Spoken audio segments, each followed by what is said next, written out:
En ce dimanche 6 décembre 2020, qui est un jour de repos pour tous les chrétiens du monde entier, afin que le nom de Jésus-Christ soit uniquement célébré. Amen. Chers frères et sœurs africains, chers frères et sœurs en Christ, sachez bien qu'en Afrique, beaucoup de gens sont toujours pris au piège par les croyances ancestrales. Ils sont nombreux à croire que Jésus-Christ est une croyance venue d'ailleurs pour tromper les Africains. C'est pourquoi on ne cesse de voir des gens qui crient partout pour inviter les Africains à retourner vers leurs coutumes euh, ancestrales, où ils servent des idoles, où ils font des sacrifices au pied des arbres, au bord des marécages, au pied des montagnes et sur les carrefours des chemins. Ils sont nombreux, ces Africains sorciers qui ne sont pas prêts à abandonner leur sorcellerie. Ils sont nombreux, ces animistes qui invoquent des morts, qui consultent des marabouts ou des charlatans. Ce sont ces gens qui sont très actifs et qui veulent inviter les Africains inviter les Africains qui cherchent Jésus-Christ à revenir dans leurs coutumes de leurs apparents idolâtres. Regardez ceux qui continuent dans leurs croyances ancestrales. Vous remarquerez bien que leur foi se limite uniquement qu'à servir les désirs de la chair qui sont passagers.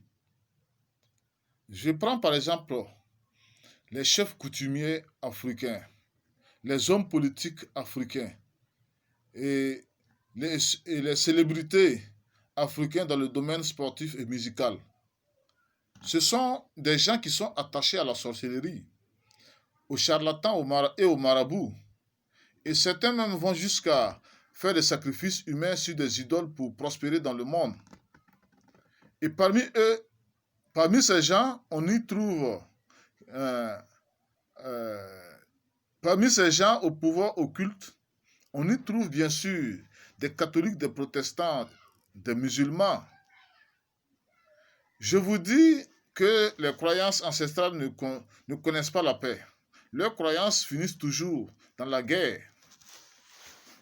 Et ces animistes pensent uniquement qu'à servir leur... Ils pensent se servir de leur pouvoir occulte pour faire la guerre, le mal à ceux qui n'ont pas Jésus-Christ en eux comme protection. Les croyances ancestrales ne peuvent pas nous dire pourquoi le monde entier traverse cette tribulation, cette crise sans précédent, parce que leurs dieux ne sont pas le Dieu qui créa ce monde avec un plan de salut. Dans l'Ancien Testament, nous voyons que Abraham avait des parents qui servaient des idoles, des dieux étrangers, des faux dieux.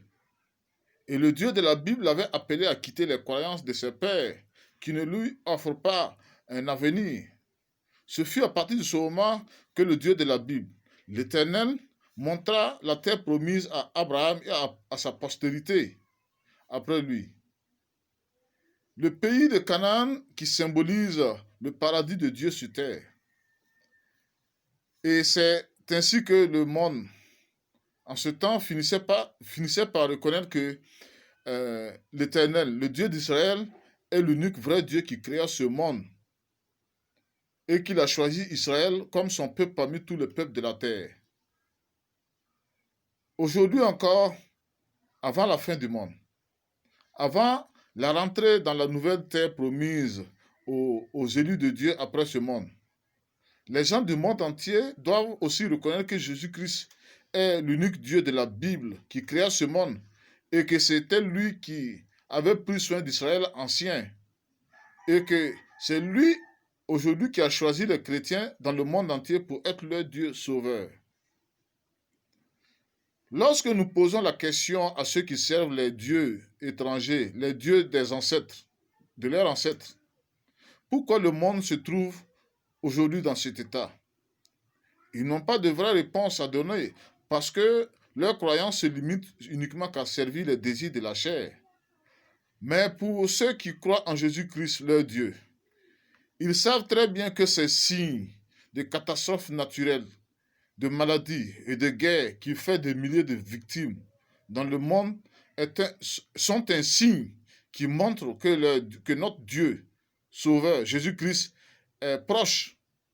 Il est prêt de revenir pour chercher ses élus au dernier jour.